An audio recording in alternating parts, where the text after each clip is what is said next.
Welcome to YourTown television program. My name is Jeff Kline, and I'm your host for this segment sponsored by the Naval Postgraduate School Foundation, where we bring you interesting faculty members and students and things we're doing at the Naval Postgraduate School.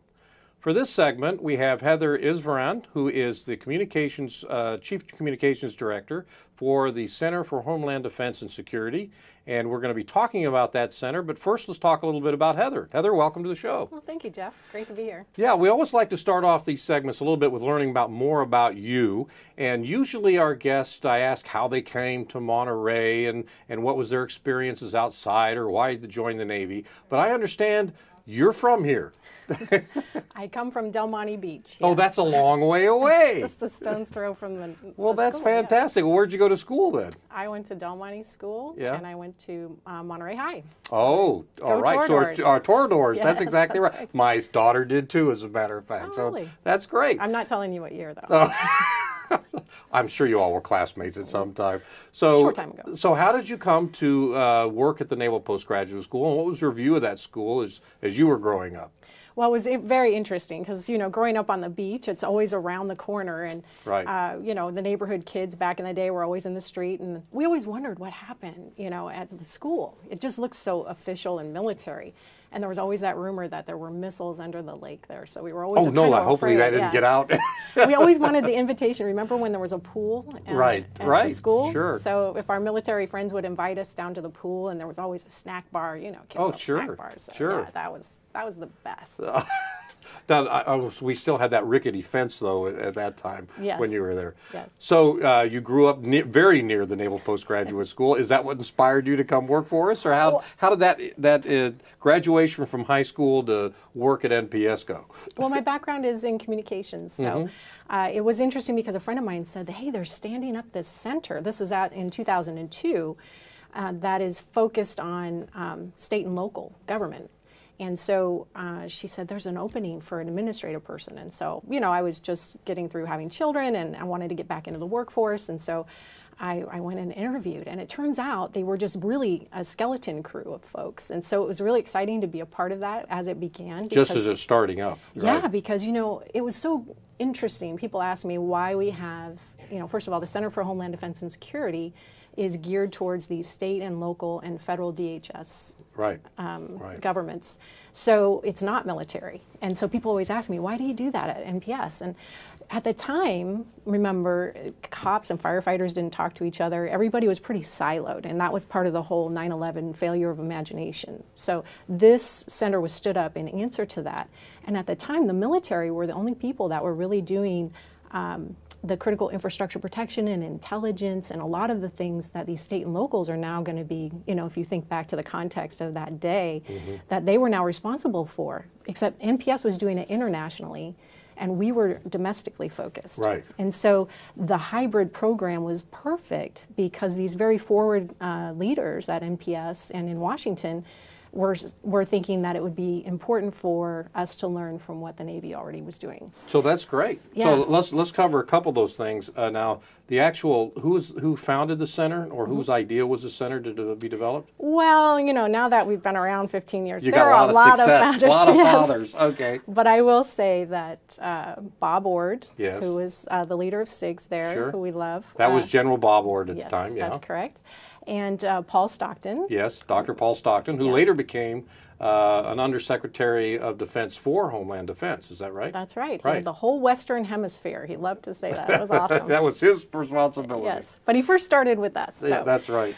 Yeah, they were so exciting because it was so creative. And getting back to that creation piece is letting these practitioners come and get exposed to the academics of NPS. And we would always bring practitioners and academics together as faculty. And it was a wonderful way for them to think about the strategy and policy of Homeland Security and some of these very wicked problems. And I mean, if you think about the beginnings of fusion centers and drones and biometrics, we were talking about that Right. earlier. All of those things had to be focused in state and local government, and there was really not a lot there at the time. No. So for me, it was just exciting because I was a lot younger then. And I was also fascinated by the topics and these really wonderful, smart people. And so it's a very competitive process. It's a free master's degree program for local state. Well, first, let's cover some of those things. It is the Center for Homeland Defense and Security is centered on graduate education for our state and local officials, although you also have some military and some federal people integrated in there. And it was founded in response to 9/11 in a way, and some of the faults that are associated with that. And you're bringing up some great aspects, is that our local governments weren't necessarily prepared to integrate all the capabilities that we could have integrated, nor work together sometimes very well. And this brought that together. Now, you mentioned well, let's go back a little bit. You mentioned a little bit, and maybe you answered this, why defense and security? Why not just Homeland Security? Well, at a time, there was no Department of Homeland Security. We actually started within the Department of Justice. Right. And again, that need to parlay what the military was already doing. I mean, I really think that's the best story out of Naval Postgraduate School, is that this program has started out of just all of the great foundation that NPS had at the time. And so we need as diverse a classroom as possible. So having NORTHCOM and all the military folks, people who are safeguarding. So Northern Command, explain to our audience what NORTHCOM is. Well, those are the folks that come in for, they support the state and local government in disasters. And they're a military command. Correct. In Department of Defense, sure. Yes.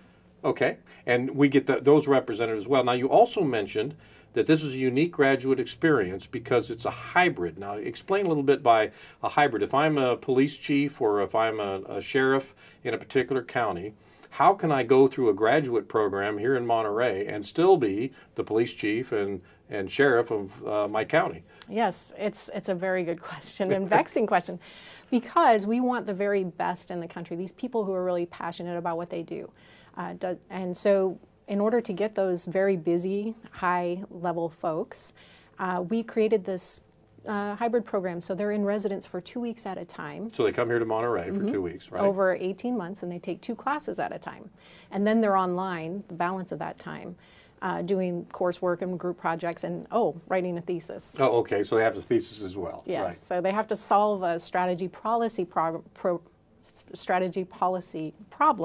in their agency. Oh, as part of the thesis topic aspect. And so when they're here in residence, they're actually taking 2 full courses in 2 weeks?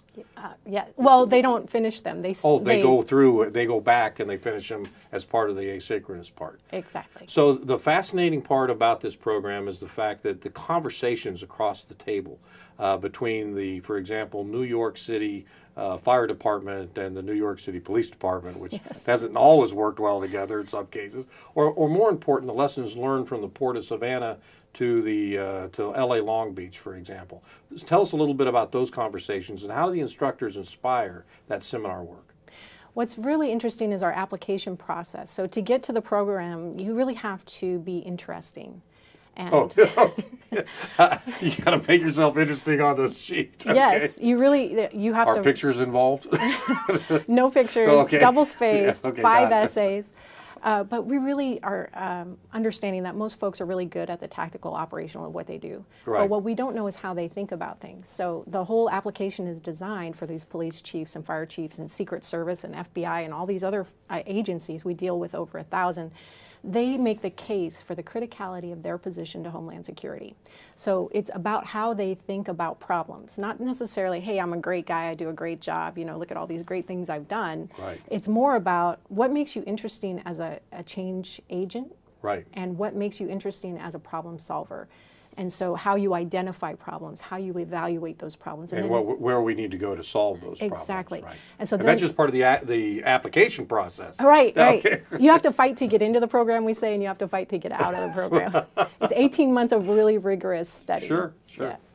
So it's an amazing experience for these people because they're very busy. They usually have families and committee work, and they're very high ranking, and they're usually in the news. We every week have 4 or 5 stories of how our students have implemented or are just responding to some of these man-made and natural disasters around our country. Well, that's a good point. You have talked about the high-profile people that come to this particular program. They come, they think about policy, they interact, they share ideas. So what are some of the past stories of impacts that some of our students have done? Oh, it's incredible. So everybody asks, why is it a free master's degree program? Well, it's free, but we expect each person to implement their thesis or their research work. So even in their courses, say they're taking an Intel course. For a thesis, though, I will give you the example of Mike Biasotti, who was a small town police chief from New Windsor, New York. And he had a severely mentally ill daughter. And his whole passion was, how can we get law enforcement to move the needle so they don't have to shoot these people, the severely mentally ill? It's a huge problem. Sure, in a crisis situation, they don't know that. Right. They don't know they're mentally ill. There's so many missing pieces and nobody wants to own it. So his thesis was geared around making recommendations to the state of New York about how to intervene and some processes that could be put into place to help keep that from happening. He's probably our most often cited thesis, and also he's mostly on news channels when something happens and goes awry, unfortunately. But his thesis recommendations, portions of them were put into legislation by Governor Cuomo in the state of New York. And there are many, many stories of how our folks are on the Hill and they're testifying because they have these real practical solutions to some of these very wicked problems we have in our country, and it's amazing. Well, let's bring up another graduate who recently came here and spoke at graduation when we had a very large cohort of Center for Homeland Defense and Security graduate. Tell us a little bit about her and what's she doing now. Well, Kathy Lanier is a force of nature, I will tell you. I love her. She came as a commander, and she was groomed. Commander for what? Sorry. Yeah. Sorry. Like everybody knows. Yeah. She is the commander for the Metropolitan Police Department in Washington, D.C. Right. And her boss, Chuck Ramsey, was the chief of police. And he saw what a shining star she was, and he groomed her to be the next chief. And he said, you know what, you need education. And she was a single mother at 16. She had gone through another education program. She was a master's degree graduate already as a commander. She had really worked her way up. And she came to us as a commander for the first Homeland Security command in Washington, D.C., in the police department. Right. She was over that. And then she got a degree from the Naval Postgraduate School. And, you know, we like to take credit for every good thing that everybody does afterwards. She became chief of police. Yes, then she became police. Of course. That's three it. different You graduate mayors. here, you're going to be chief of police. Exactly. No, she was a superstar. And she now is the head for security for the NFL. And she's doing a fantastic job. So there. she's head of security of the National Football League. Thank you for helping me with my acronyms. National Football League, Yes. that's right, which is pretty impressive. And she was an impressive lady. I can tell you that the speech she gave, I want her to write a book so my granddaughter can read it. Yes. But that's the caliber of people that we have that go through this program. So does anyone else come to mind?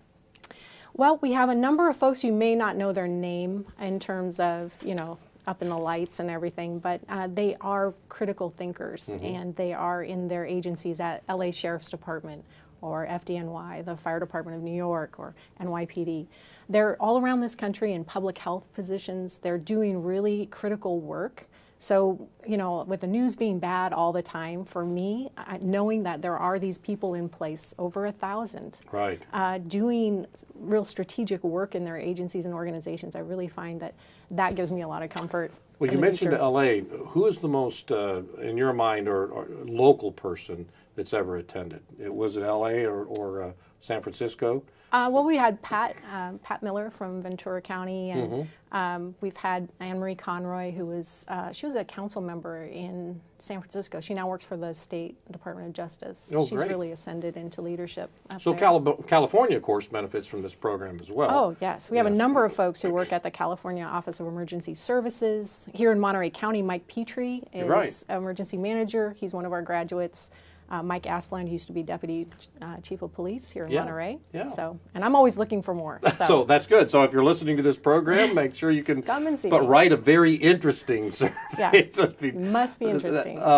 Well, tell us a little bit about the faculty that participate in this. I mean, not only do they do a concentrated work for 2 weeks for the students, but then they turn around and they help inspire the asynchronous or the computer side as well. So what type of faculty actually execute these things? Right. So we have to get people who are really good at what they do and write the textbooks that these people actually read. So, for example, Phil Zimbardo, he no longer teaches with us, but when we began for many years, he's the man who did the Stanford prison experiment. Right. And he actually testified at Abu Ghraib where this Stanford prison experiment actually came into being. I mean, it actually happened. It was really weird.